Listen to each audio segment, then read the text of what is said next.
Bonjour tout le monde. Donc dans cette séance, premièrement, on va voir la correction du premier exercice de l'autre fois. Donc toujours dans la partie la command function. Donc la correction du premier exercice avec couleur des textes. Quand je clique sur rouge, vert, jaune, noir, je change la couleur des caractères. Pour le fond, voilà les boutons, les couleurs. Donc ici, voilà la correction.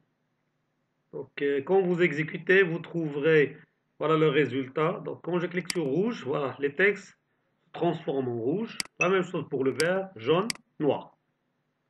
Pour le fond, donc le gris, c'est le fond, ok? L'orange, le blanc et le bleu.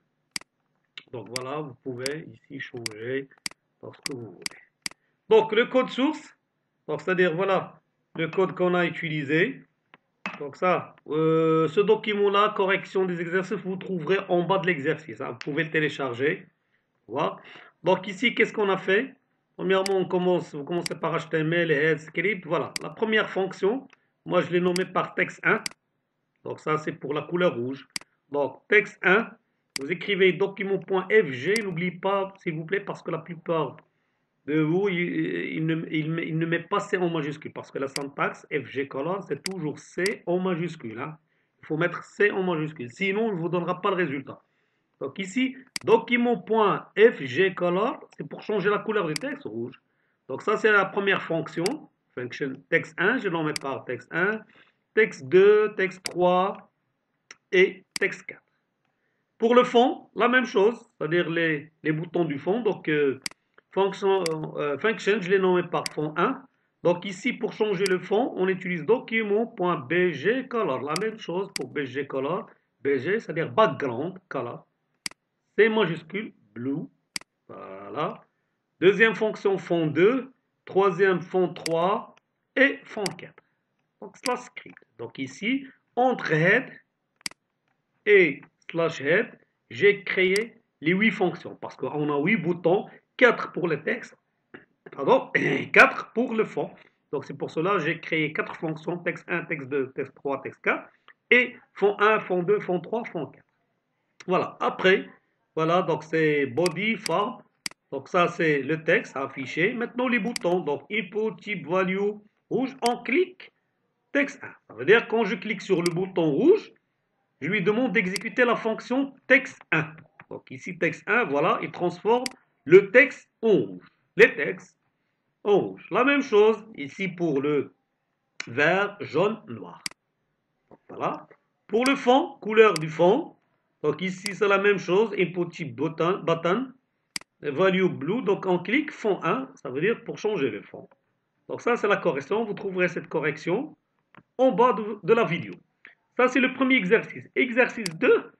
L'objectif de l'exercice 2, c'est quoi? C'est que quand vous saisissez un texte, donc ici l'objectif c'est quoi? C'est quand vous saisissez un texte, vous cliquez sur calculer, il vous donne le nombre de caractères. Vous savez combien de caractères contient le texte que vous avez saisi ici.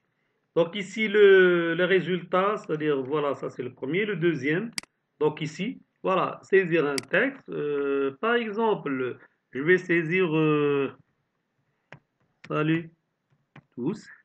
Voilà, quand je clique sur calculer, il me donne 10. Le nom, effacer. Donc, par exemple, bonsoir. Voilà, calculer. Donc en général, je dois avoir 7. Effacer, ainsi de suite. C'est ça l'objectif. Donc pour le code, voilà. Donc ici, c'est la même, c'est un seul document. Ça, c'est correction de l'exercice 1. Et en bas, vous trouverez correction exercice 2. Donc, qu'est-ce que j'ai fait? Donc, voilà. Toujours entre head et slash head, script, function, je l'ai nommé par type.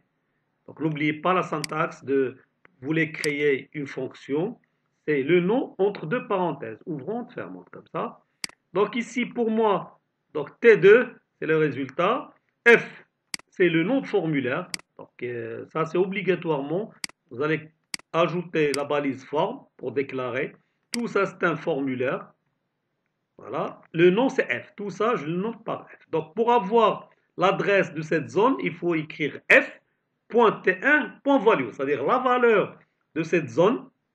qui se trouve dans le formulaire 1. Parce que je peux créer un autre formulaire en bas, je vais le nommer form name égale, par exemple, D. Donc je peux créer plusieurs formulaires, mais l'essentiel, il faut, quand vous utilisez plusieurs formulaires, il faut ajouter name égale, vous donnez un nom. Donc f.t1.value, et ici t2, donc c'est pour cela, qu'est-ce qu'on va faire? ft2.value, c'est-à-dire la valeur de t2 égale, c'est la valeur de l'Inde, ou ici c'est la fonction l'Inde. C'est-à-dire, la valeur de T1 est égale à la taille de T1. Voilà, donc je nomme par taille. Après, voilà la forme. Ici, c'est input type texte T1. Donc, le bouton value, on clique taille. Donc, quand je clique, je vais exécuter ce formulaire-là, cette fonction-là. Donc, c'est ça. En général, voilà. Ça, c'est donc dans un seul document Word, vous trouverez la correction de l'exercice 1 et la correction de l'exercice 2. Donc ça, c'est la première étape de notre cours. Maintenant, on va passer à la deuxième étape, c'est-à-dire on va voir des fonctions de la date et l'heure. Comment on va utiliser en JavaScript la date et l'heure. Puis on va voir une autre commande, la commande char at, c'est-à-dire il affiche le caractère, on lui donne la position, il nous donne le caractère, ou bien, pardon, il nous donne, c'est-à-dire le caractère dans un texte, c'est-à-dire il affiche le caractère. Donc on lui donne la position, il nous donne le caractère. Après, on va voir substring. Substring, en général, pour extraire une partie d'un texte. Avec char at, substring, tout ça, on va l'utiliser souvent dans les animations JavaScript ou bien JS Angular. Donc voilà, donc on passe à la deuxième étape. Donc voilà. Donc pour la date et l'heure, voilà. Donc la date, les fonctions de la date et l'heure en JavaScript. Donc ici la commande, il y a une commande. La première commande c'est new date. New date, n'oubliez pas D majuscule. Donc, new date, ici, cette fonction, il contient la date et l'heure du système. Par exemple, aujourd'hui, on est le 12 avril 2020, donc c'est, et l'heure, par exemple, elle est 19h50, ça veut dire, new date, il contient la date et l'heure, les deux. Après, n'oublie pas que dans une date, il y a trois parties, et dans l'heure, il y a trois parties. Get date, donc voilà, je vous ai écrit ça. Donc pour la date, normalement, donc ici en général, get date, il affiche le numéro de jour, hein, le jour, donc entre 1 et 31. Ok. Après, le mois. Donc ici, il affiche les numéros, hein, de 1 jusqu'à 31. Le mois, en général, il y a un petit problème ici. Il affiche le numéro entre 0 et 11. Mais nous, en général, on a les 12 mois, on a de 1 jusqu'à donc de 1 jusqu'à 12. Donc pour remédier à ce problème-là, dans les prochains c'est-à-dire exercices ou bien applications qu'on va faire, on va écrire getMonth, mais on va ajouter plus 1 pour afficher, c'est-à-dire le mois exact. Ok? Donc voilà ce qu'on va faire après pour l'exemple qui suit. Donc getMonth le mois. GetFullYear, c'est pour afficher l'année, toute l'année. Full year, toute l'année, ça veut dire 2020. Donc ici, n'oubliez pas s'il vous plaît, D majuscule, M majuscule, F majuscule, Y majuscule. Donc ça, c'est les trois commandes de la date. Pour l'heure, la même chose. Get hours, il vous affiche l'heure. Get minutes, les minutes. Get seconds, les secondes. En anglais. Et n'oubliez pas H, M, S en majuscule. Voilà. Donc maintenant, on prendra un exemple si je voudrais, par exemple, afficher la date et l'heure du système. Donc, ce qu'on va faire, je prendrai nouveau bloc-notes, voilà, un éditeur. Donc, je serai rapide un petit peu, HTML, voilà. Après, head, je mettrai slash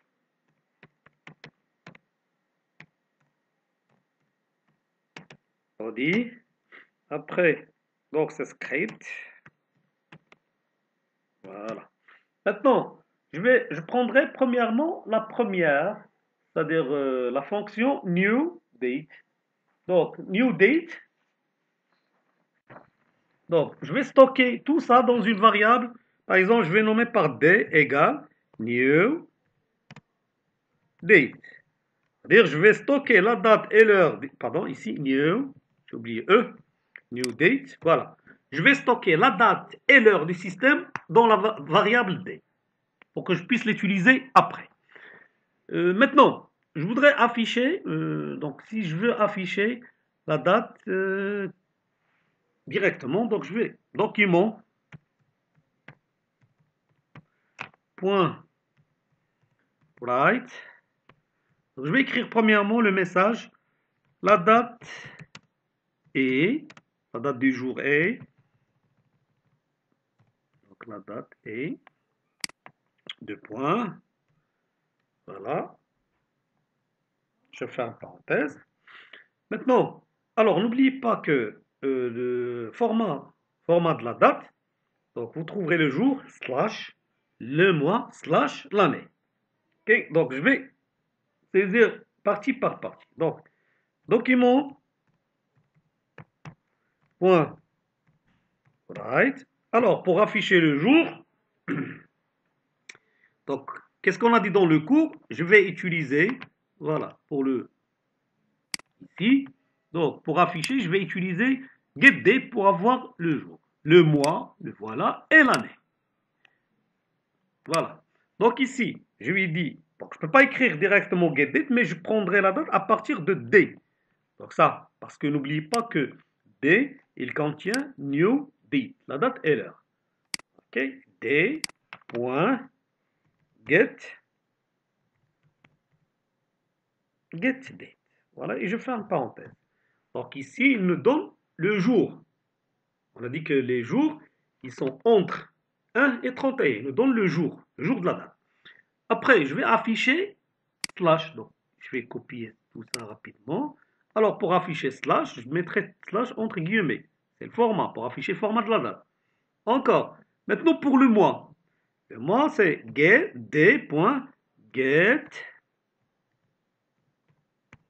month. Mais ici, qu'est-ce qu'on a dit? Souvenez bien pour le cours, get month, qu'est-ce qu'il affiche? Il affiche le nombre de mois entre 0 et 11. Mais normalement, nous, on a entre 1 et 12. Donc, je mettrai plus 1. Ici, j'ajouterai plus 1 pour remédier à ce problème-là. Donc, il nous affiche le mot. Maintenant, je vais afficher slash. Voilà. Après, l'année. Donc, l'année, donc c'est D majuscule, point, get, fall, year. Voilà. Donc ça, il va nous afficher quoi? La date et deux points et deux pour la date. Maintenant, BR, donc, pour retourner à la ligne, donc je vais mettre la balise BR parce que je vais afficher l'heure maintenant. Voilà, l'heure. Maintenant, alors,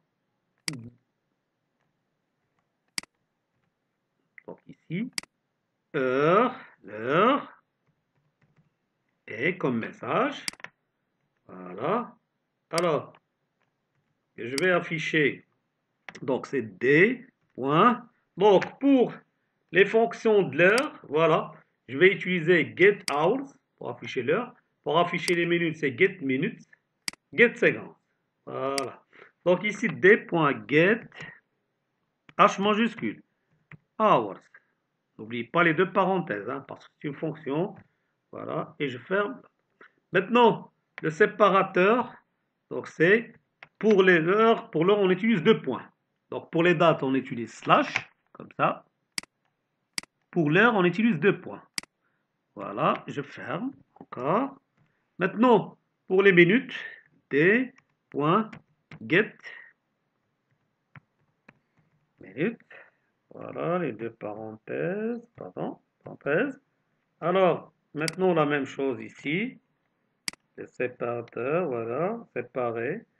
Et il ne reste, c'est D, pardon,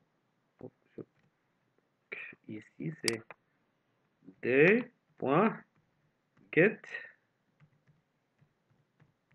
second. Voilà. Donc ici, n'oublie pas de fermer slash script slash body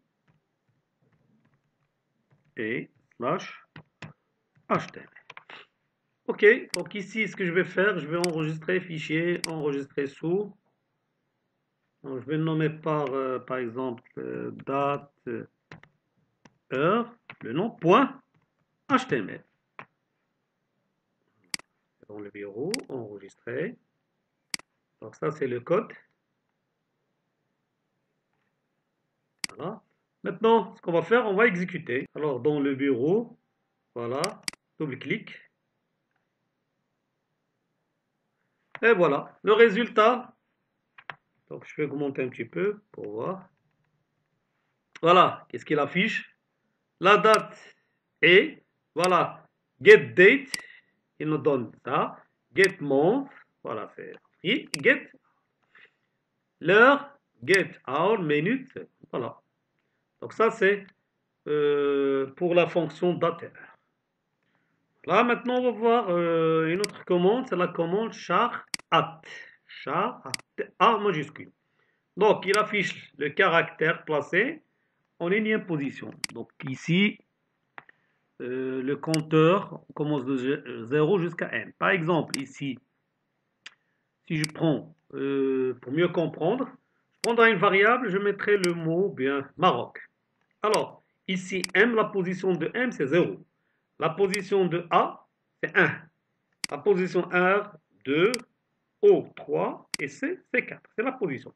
Maintenant, si je lui demande, par exemple, la t.char at 0, ça veut dire quoi? Je lui dis, affiche-moi le caractère dont la position est 0. Donc, ici, qu'est-ce qu'il va afficher? Il va afficher M. OK? Maintenant, si je vous demande, par exemple, la position 2. Alors, je lui dis, affichez-moi le caractère dont sa position est 2 dans le texte T. Donc ici, pour nous, 2, c'est quoi? Ici, M, c'est 0, 1, 2, 2, c'est-à-dire c'est R. Voilà. Un autre exemple. Alors, si je prends par exemple les 4. Donc 4, ça veut dire M, 1, 0, 1, 2, 3, 4. Donc 4, ça veut dire c'est. Voilà le rôle de cette commande, mais ça, en général, on va l'utiliser, souvenez bien de char art, parce que si on, pour l'animation, ce qui suit, si je veux animer lettre par lettre, donc ça, c'est une commande qui me permet de prendre une lettre ou bien un caractère et de l'animer tout seul, hein. C'est-à-dire changer sa couleur, pivoter-le, ainsi de suite. Maintenant, voilà, si je prends, moi, j'ai préparé un exemple. Alors, ici, HTML, head slash head body script, par exemple, la variable A, je prendrai Facebook comme texte, Facebook. Alors, qu'est-ce que je veux? Je veux afficher, par exemple, lettre par lettre, ici, ce que vous voyez, c'est-à-dire, voilà, je vais créer une boucle F de comment il commence par 0 et jusqu'à la longueur de A. C'est-à-dire, Facebook, donc A length, ça veut dire A length, ça veut dire 7. S'il calcule 4, 5, 6, 8. C'est 8, pardon. Donc ici, en général, on met toujours A.length, je laisse à JavaScript, c'est lui qui compte combien, il va compter combien de caractères. I++, voilà. Alors, je lui demande chaque fois afficher, donc I, il prend 0. Donc, je lui dis, affichez-moi le caractère dans la position, quand I égale à 0, c'est 0. Donc ici, il affichera F. BR, c'est pour retourner à la ligne. Ça veut dire que les résultats, on va voir chaque lettre dans une ligne à part. Donc je prendrai ça, ce document, copier-le. Alors, je prends, c'est-à-dire l'éditeur. Voilà, donc je copie-coller. Donc voilà le code, et de le faire. Fichier, enregistrer sous. Position, par exemple, je vais nommer par position. Point HTML. Alors, point HTML, enregistrer. Et voilà. Double-clic. Donc, ce que vous voyez ici, regardez, je vais remonter. Voilà ce qu'il a fait. Facebook. Voilà. Ça, c'est une technique que ouais, vous pouvez utiliser si vous voulez, c'est-à-dire afficher le nom, votre nom, bien prénom, chaque lettre dans une ligne à part. Voilà, donc ça c'est pour charte A plutôt. Maintenant, on va voir la dernière fonction. Donc voilà, pour cette séance, la commande substring. Voilà, substring, ça veut dire c'est pour extraire une partie d'un texte. On prendra une partie. Donc c'est-à-dire ici, c'est pas le cas de char A. Char A, il affiche, c'est-à-dire lettre par lettre, ou bien caractère par caractère. Par contre, pour substring, je peux prendre c'est-à-dire d'un caractère jusqu'à plusieurs. L'exemple ici, regardez l'exemple, donc on a l'exemple. Si je vais stocker le mot bonjour ici, donc T égale bonjour. Alors, je lui dis substring de 0 jusqu'à 1.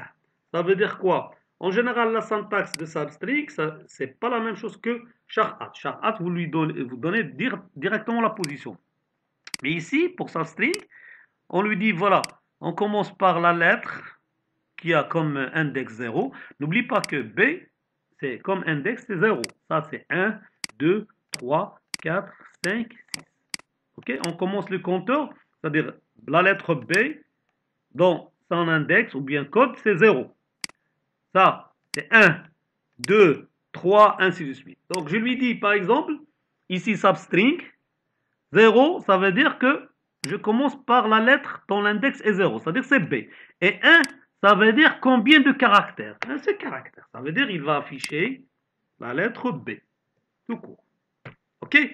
Ça, c'est la longueur, ça veut dire combien de lettres, combien de caractères. Ici, on commence par quel caractère? La position. Maintenant, si je prends la même, comme ça, regardez. Je prends par exemple 3. Alors, ici, qu'est-ce qu'il va afficher? Je lui dis, commence par la lettre dont l'index, ou bien le code, ou bien la référence, ou bien la numérotation, 0. 0, ça veut dire c'est B. Il commence par B, dont 3 caractères. 3 caractères, ça veut dire quoi? 0, N. Voilà, on a bon. Ça veut dire ici, il va afficher 3 caractères. OK? C'est bon. Maintenant, autre chose.